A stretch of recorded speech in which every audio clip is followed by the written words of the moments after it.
Selamat pagi, siang, atau malam, Ibu Helena. Nama saya Timotius Ramot dari kelas LB41. Sekarang saya akan menjelaskan mengenai jawaban dari nomor 3 saya untuk UTS.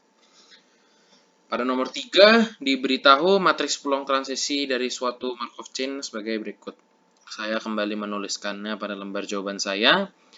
Lalu saya menentukan bahwa state pada Markov chain ini adalah state 1, state 2, state 3, state 4, dan state 5. Saya mulai dari state 1. Dari Markov chain ini, saya dapat menggambarkan diagram transisi sebagai berikut. Dimulai dari state 1. State 1 memiliki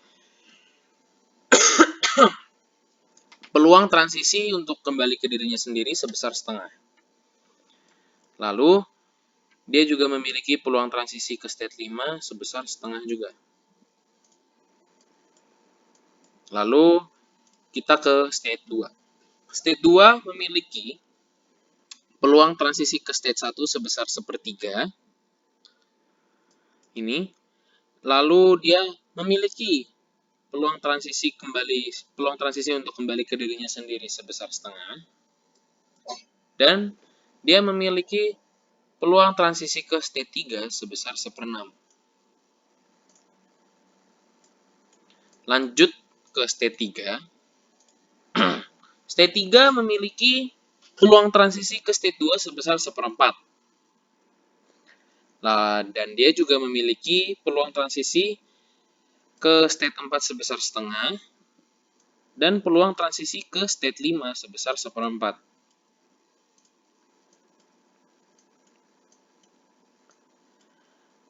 Baik, lalu kita ke state 4. State 4 hanya memiliki satu peluang transisi, yaitu peluang transisi ke dirinya sendiri. Nilainya adalah 1.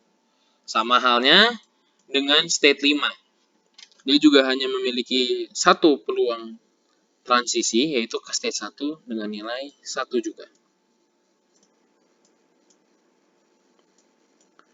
Pertanyaan yang kedua. Apakah Markov chain tersebut irreducible? Jawabannya adalah Markov chain ini tidak irreducible, dikarenakan terdapat state yang tidak melakukan komunikasi dengan state lainnya.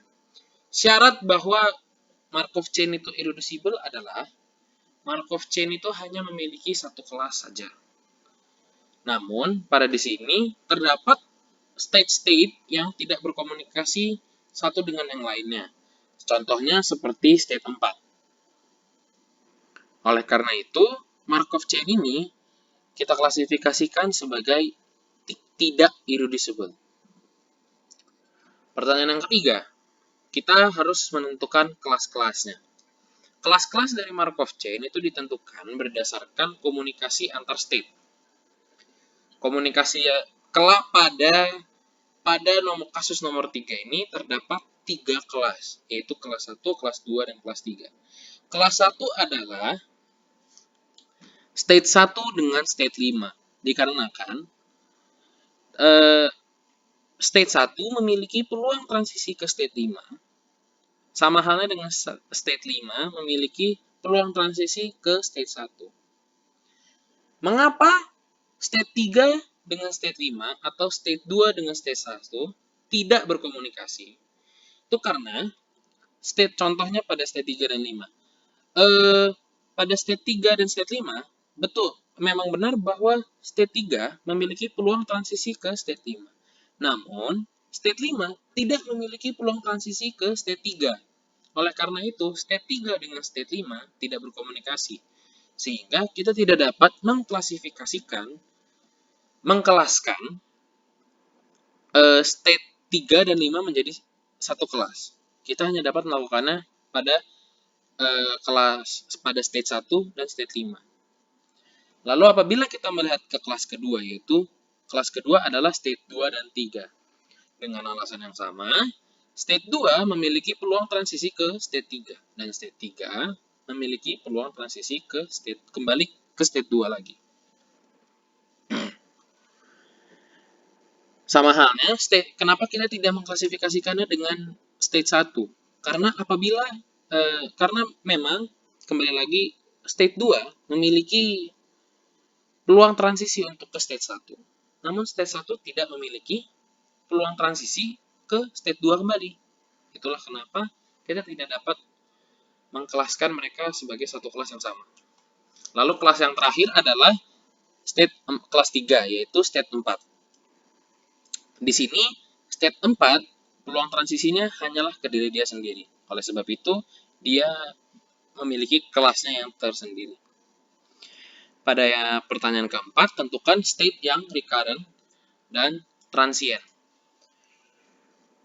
Syarat dari recurrent dan transient adalah apabila recurrent, kemanapun dia transisi, dia selalu dapat menemukan jalan untuk kembali ke state dia lagi. Contohnya, misalnya, apabila state 4 ini saya mengklasifikasikannya sebagai recurrent dikarenakan peluang transisi state 4 itu hanya mungkin ke dirinya sendiri. Oleh karena itu dia recurrent. Namun apabila kita melihat state 3 contohnya, state 3 apabila dia transisi ke state 2, memang ada cara untuk kembali ke state 3, yaitu ada cara untuk kembali ke state 3 karena state 2 memiliki peluang transisi untuk kembali ke state 3. Namun, apabila state 3 transisi ke state 4, maka tidak ada peluang transisi dari state 4 ke state 3 kembali. Oleh karena itu, state 3 termasuk transient. Sama halnya dengan state 2. State 2 juga transient. Karena apabila state 2